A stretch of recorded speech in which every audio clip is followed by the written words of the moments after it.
Now to Lee County tonight with new details on a drive-by shooting in Bishopville that left a mother of 5 dead on Christmas Day. Well, Lee County Sheriff did provide News 19 with an incident report detailing what is a very complex situation that led to the death of 39-year-old Calandra Troy, and then 2 days later, the shooting of the suspect in the case. Our Shannon Taylor has more. And this is obviously very sad, family kind of going against family. Is there a motive as to why some of these, shootings happen that possibly didn't have to happen? And how are you guys kind of faring with all of that? I wish we did know. If we knew, I guess we could try to stop it from happening. But, nobody know why this happened or exactly why. I wish we did.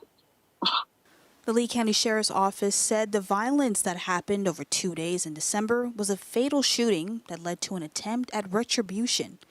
It started on Christmas Day when 39-year-old Calandra Troy was shot at her home on Piedmont Road in Bishopville.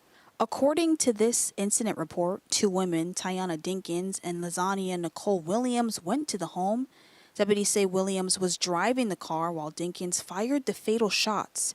Investigators say the shooting stemmed from a previous conflict between the alleged shooter, Dinkins, and the victim's son.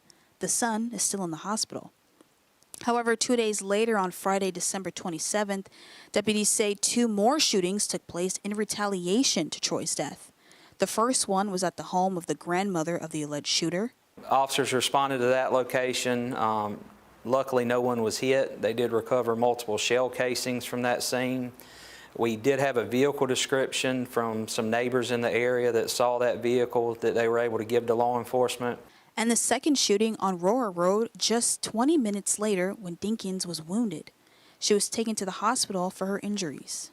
While we were processing that scene, the vehicle description we had gotten from the Bowman Road incident, the vehicle actually drove past us.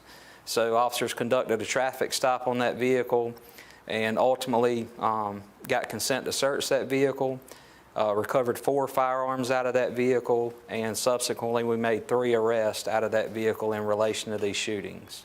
Investigators believe the 3 suspects in that crime were all in some way connected to the victims in the first shooting on Christmas Day. News 19 spoke with Troy's family again. They say all they feel now is rage. Now that there's been arrest made and things like that, how are you and the rest of the kids faring? Kids, they mad.